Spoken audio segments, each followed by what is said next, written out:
Science group के इस YouTube channel पर आप सभी का हार्दिक स्वागत करता हूं। हमने हमारी पिछली क्लास के अंदर रदरफोर्ड के मॉडल के बारे में चर्चा की थी। हमने क्या कहा था, रदरफोर्ड ने क्या मॉडल दिया। रदरफोर्ड ने क्या किया, जब अल्फा किरणों को सोने की पत्ती पर प्रवाहित किया तो क्या हुआ, अधिकांश जो थी अल्फा किरणें थी वो क्या, अल्फा कण थे वो क्या हुए, जैनेटेस से लेपित परत के ऊपर या पर्दे के ऊपर जाकर टकरा गए, मतलब सोने की पत्ती को चीरते हुए निकल लिए।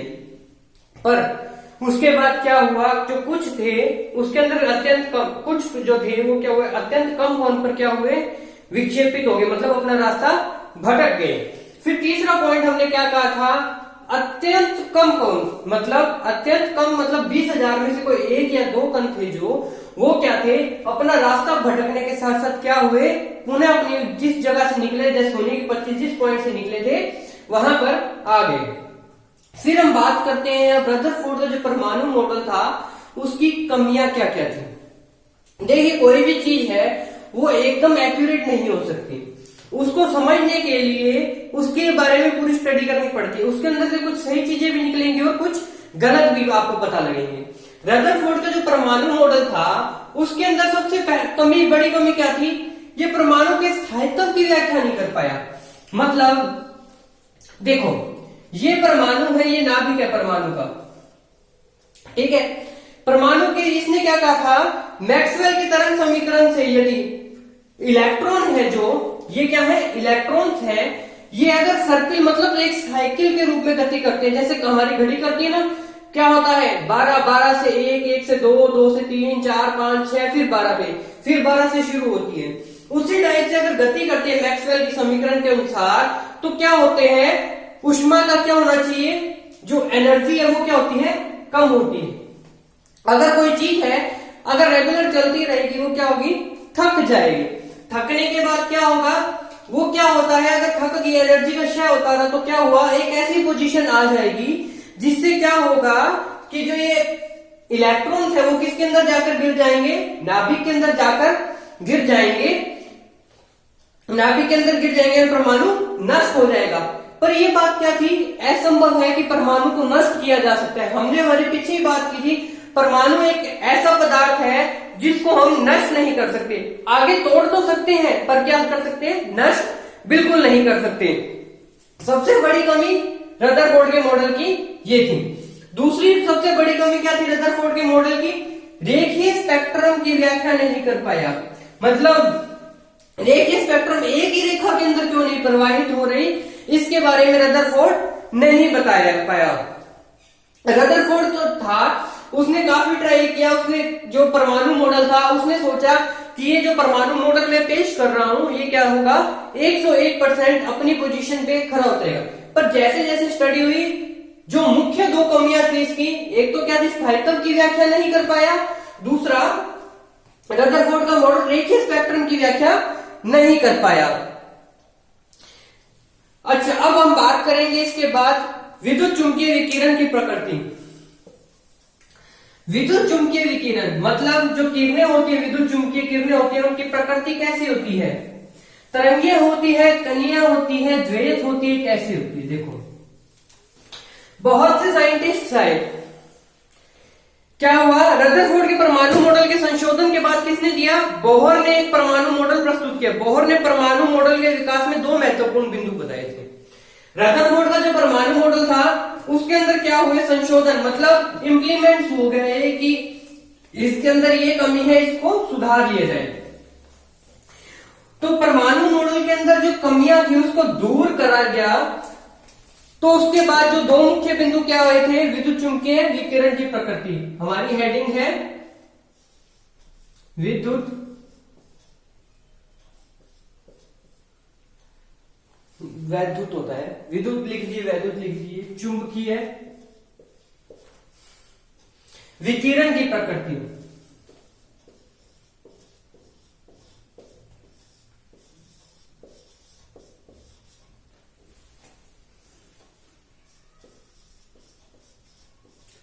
विद्युत चुंबकीय विकिरण की प्रकृति क्या होती है, देखो बोहर ने अपना मॉडल पेश कर दिया। जो रदरफोर्ड का मॉडल था, बोहर ने क्या किया, उसके अंदर इंप्लीमेंट करती है कि ये चीज होनी चाहिए। तो पहली बात क्या निकली उससे, जो विद्युत चुंबकीय विकिरण का व्यवहार द्वैत होता है। मतलब विद्युत चुंबकीय किरण विकिरण है जो वो क्या होती है, द्वैत होती है। कैसे होती है द्वैत, देखिए कणीय भी होंगी और तरंगीय भी होंगी। ऐसी विकिरणें जो कण और तरंग दोनों का व्यवहार दर्शाए वो क्या होती है, द्वैत होती हैं। लिख लेते हैं, वैद्युत चुंबकीय विकिरण की प्रकृति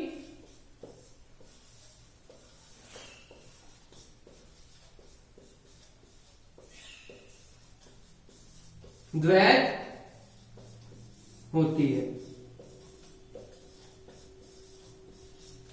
विद्युत चुंबकीय विकिरण की प्रकृति कैसी होती है, द्वैत होती है, अर्थात कणीय और तरंगीय। यही मैंने बात बोली आपको। द्वैत का मतलब क्या हुआ, ऐसी विकिरण जो कण और तरंग दोनों के रूप में व्यवहार करे। फिर दूसरा पॉइंट क्या निकलता है हमारा, परमाणु में इलेक्ट्रॉन ऊर्जा स्तर क्वांटीकृत होता है। परमाणु में जो इलेक्ट्रॉन का ऊर्जा स्तर होता है वो कैसा होता है, क्वांटीकृत होता है।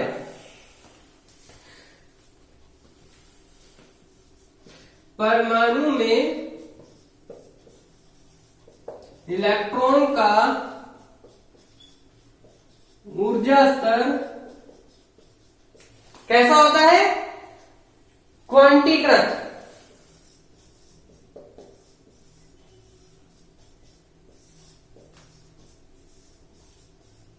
क्वांटीकृत होता है। ये दो मेन बातें निकल गई इससे, विद्युत चुंबकीय विकिरण की प्रकृति से। अब क्या हुआ, हम देखते हैं विद्युत चुंबकीय विकिरण की। सबसे पहले हम बात करते हैं तरंग प्रकृति के बारे में। सबसे पहले जो मैक्सवेल थे, मैक्सवेल ने सबसे पहले क्या किया, पिंडों के मध्य अन्योन्य क्रिया कराई। मतलब दोनों पिंड थे जो, जैसे नॉर्थ एंड साउथ पोल है या कोई भी चीज है, उसके बीच में क्या करा दी, एक रिएक्शन करा दी, करवाई। तो स्थूल कण विद्युत एवं चुंबकीय प्रकृति व्यवहार की हुई। जो कण था वो कैसा दिखने लगे, प्रकाश की वैद्युत चुंबकीय स्पेक्ट्रम, हम इसकी बात कर रहे हैं। हमने क्या देख लिया, जो तरंगे हैं विद्युत चुंबकीय विकिरण की प्रकृति कैसी बता दी।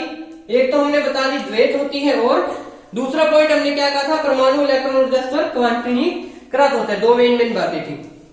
अब हम बात करते हैं कि जो प्रकाश की प्रकृति कैसी थी। देखो क्या हुआ, टाइम टू टाइम जब रिसर्च हुई, सबसे पहले कौन आए, सबसे पहले आने वाले कौन थे, न्यूटन। कौन थे, न्यूटन। न्यूटन जी ने क्या कहा कि जो पदार्थ है या प्रकाश है, प्रकाश किससे मिलकर बना है, कणों से मिलकर बना होता है। तो इसके कारण प्रकाश की जो प्रकृति कैसी होती है, कणीय होती है।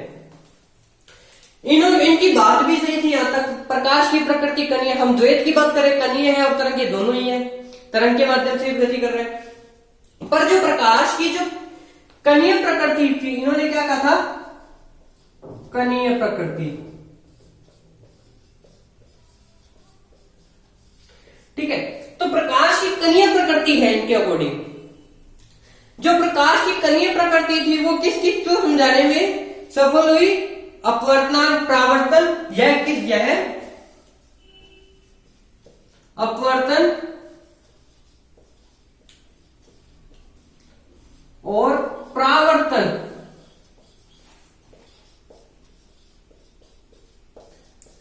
ये अपवर्तन परावर्तन जैसे घटकों को समझाने प्रकाश के घटक है। जो ये अपवर्तन क्या होता है, आपतित हो रही है, अपवर्तन देखते हैं सबसे पहले क्या होता है।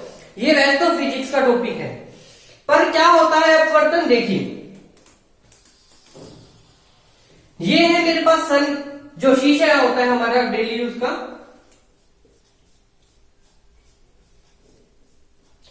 ठीक है, इसकी डेफिनेशन क्या होती है, आपतित किरण, परावर्तित किरण एवं विलंब तीनों एक ही दिशा में होते हैं। तो क्या हुआ, मैंने जैसे ही ऊपर से सनलाइट डाली, अपवर्तन, तो क्या हुआ, ये इसके ऊपर गिरी, आपतित हो रही है। आपतित किरण, आपतित कोण, परावर्तित कोण एवं विलंब तीनों एक ही दिशा के अंदर होंगे अपवर्तन। परावर्तन के अंदर क्या होता है, लाइट कहां चल जाएगी, वापस उसी डायरेक्शन के अंदर मुड़ जाएगी। तो ये क्या होता है, परावर्तन होता है। हमने यहां तक देख लिया ये क्या था, प्रकाश का अपवर्तन परावर्तन को तो समझा दिया इसने, पर किस किस चीज को नहीं समझा पाया, किंतु व्यतिकरण और विवर्तन समझाने में ये सफल रहा।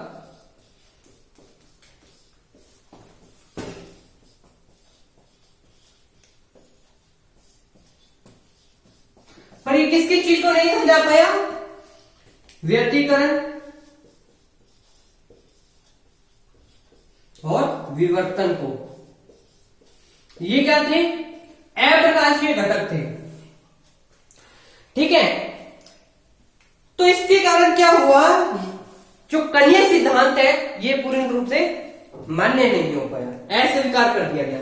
इसको क्या कर दिया, सभी साइंटिस्ट ने कह दिया न्यूटन ने जो ये आविष्कार किया है ये क्या है, गलत है। फिर इसके बाद कौन आए, कितनी ईस्वी में, 1856 में। 1856 में क्या है, मैक्सवेल है। देखो प्रकाश की एक्स, जो प्रकाश है वो किन से मिलकर बना हुआ है, अल्फा और गामा के। मैक्सवेल ने क्या कह दिया,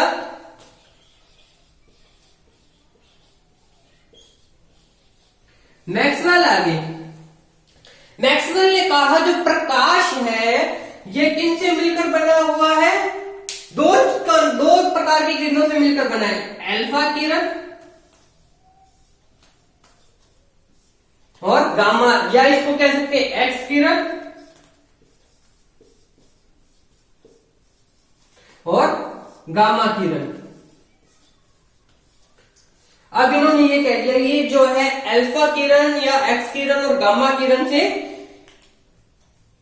जो है किरणों और उष्मा इत्यादि से जो कुछ भी है, दो किरणें तो ये थी और क्या थी, उष्मा, एनर्जी। प्रकाश में उष्मा होती है, एनर्जी होती है। आप थोड़ी देर इसको रखिए, किसी बर्तन के अंदर पानी ले लीजिए आप, थोड़ी देर उसको क्या कर दीजिए, उसको रख दिया आपने सूरज के अंदर, गर्मी के अंदर, पानी क्या था थोड़ी देर बाद हल्का गुनगुना या कैसा भी मान लीजिए, गर्म मान लीजिए, गुनगुना मान लीजिए, हो जाता है। तो इससे क्या पता लगता है, जो प्रकाश है उसके अंदर क्या प्रेजेंट होती है, उष्मा भी प्रेजेंट होती है। उनकी ये बात सही निकली। क्या होता है, उष्मा आदि से मिलकर बना होता है, इसलिए इसको क्या कहते हैं, वैद्युत चुंबकीय तरंगे या विकिरण के रूप में उत्सर्जित करते हैं। ये क्या होते हैं, इसके कारण क्या होता है, ये किसके रूप में करता है, वैद्युत चुंबकीय विकिरण के रूप में उत्सर्जित करता है, विसर्जित करता है। पर क्या हुआ,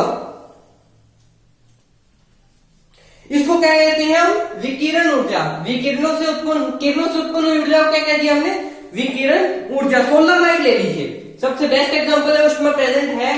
आपने क्या किया, घर की छत पर सोलर प्लेट्स लगा दी। आप लोगों ने जैसे ही सोलर प्लेट्स लगाई, सोलर प्लेट्स के ऊपर क्या हुआ, प्रकाश पड़ा, उससे क्या कन्वर्ट हुई, एनर्जी। मतलब एनर्जी क्या है, ये उष्मा है, लाइट है, बिजली है, जो भी आप कहते हैं वो है ये।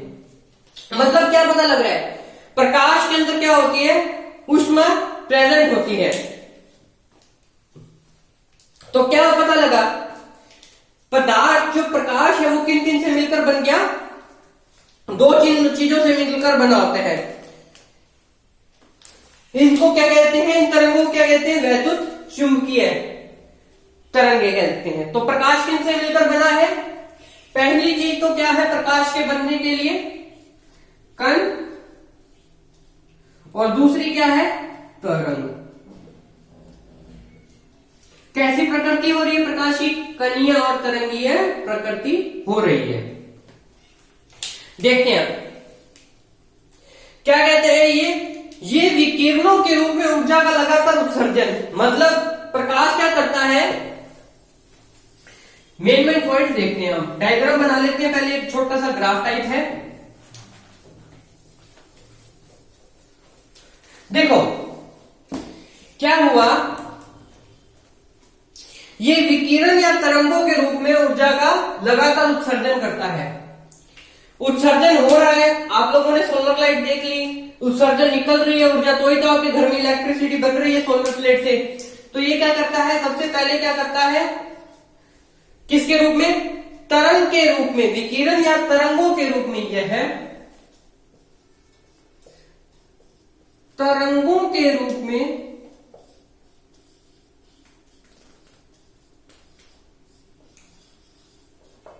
ऊर्जा का उत्सर्जन करता है।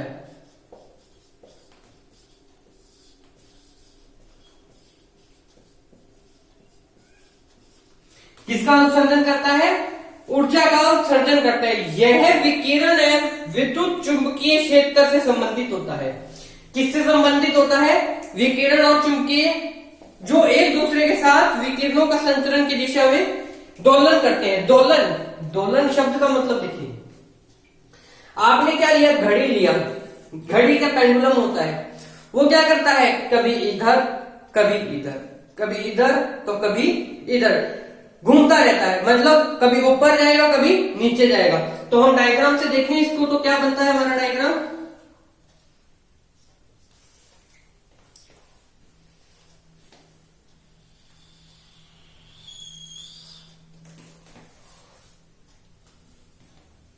इसको क्या नाम दे दिया, जेड, और यहां से क्या निकल रही है, वाई। ठीक है, ये क्या है, संचरण की दिशा, इसको क्या नाम दे दिया, संचरण, मतलब किस तरफ बढ़ रही है।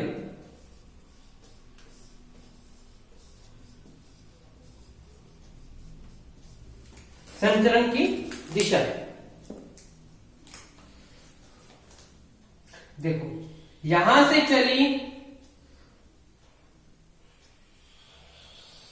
यहां पर आई, ये क्या हुआ, कभी ऊपर गई, ऊपर से नीचे, नीचे से फिर ऊपर, फिर क्या हुआ, फिर से नीचे गई एंड फिर यहां, कुछ इसी टाइप से गति हो रही है। फिर वाई एक्सिस से भी देख लेते हैं हम कैसी गति कर रहे हैं।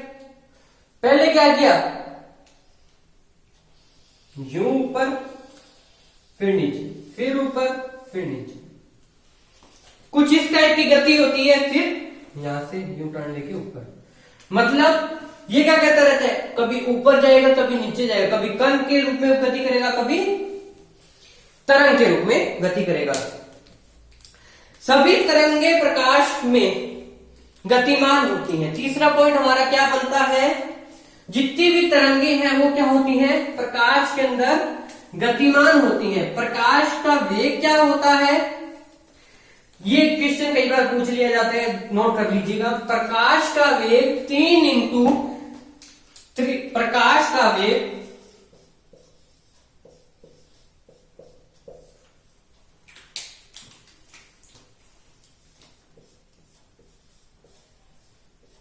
क्या होता है, 3.0 या 3 इंटू 10 की पावर 8 मीटर सेकंड इनवर्स, या आप इसको इस तरह भी लिख सकते हो, 3.0 इंटू 10 की पावर 8 मीटर पर सेकंड।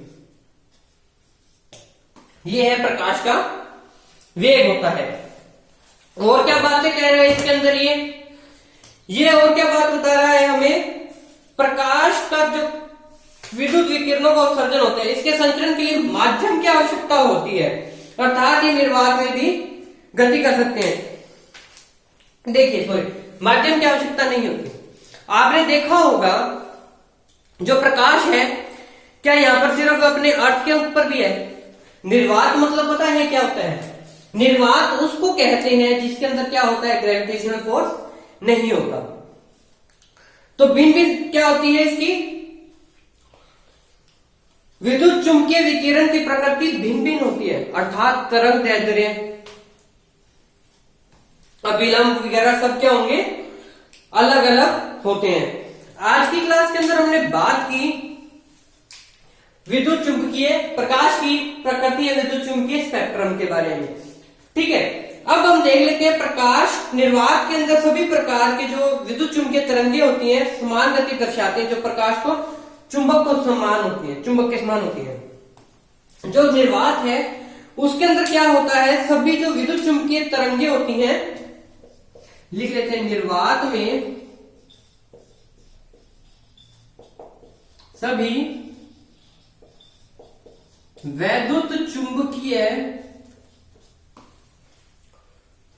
तरंगे एक समान गति दर्शाती हैं।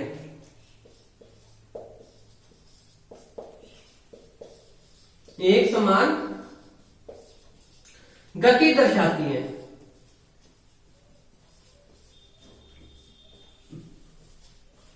ठीक है, जो प्रकाश की चाल के समान होती है, जो किसके समान होती है, प्रकाश की चाल के समान होती है। हम इसको इस सूत्र से भी ज्ञात कर सकते हैं, C is equal to gamma lambda mu lambda, sorry C is equal to mu lambda. अगर मैं म्यू को इधर ले आऊं तो क्या हो जाएगा, mu is equal to C by lambda. इससे ये क्या है, निर्वात के लिए होता है। ये फॉर्मूला किसके लिए है, निर्वात के लिए। तो यहां पर C क्या है, C इज इक्वल टू प्रकाश का वेग,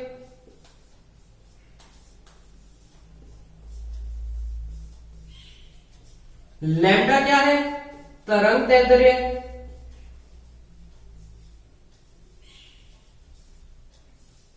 और म्यू क्या है, म्यू को क्या कहते हैं, तरंग की आवृत्ति, किस आवृत्ति से गमन कर रही है।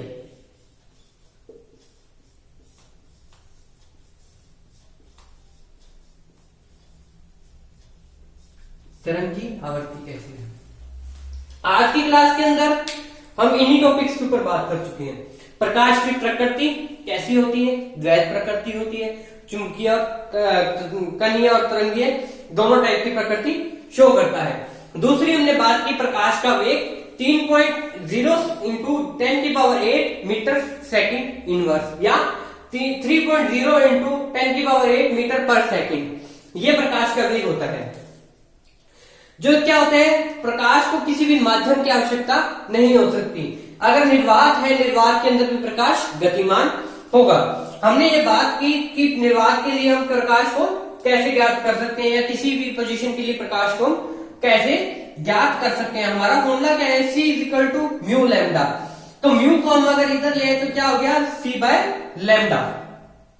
कल की क्लास के अंदर हम इससे रिलेटेड कुछ न्यूमेरिकल्स करेंगे, और आगे के टॉपिक्स जो छोटे मोटे टॉपिक्स रह रहे हैं उनके बारे में चर्चा करें। अगर आपको वीडियो अच्छी लगी तो लाइक जरूर कीजिएगा, अपने दोस्तों के साथ शेयर करना मत भूलिएगा, और चैनल को सब्सक्राइब भी कर दीजिएगा। Thank you.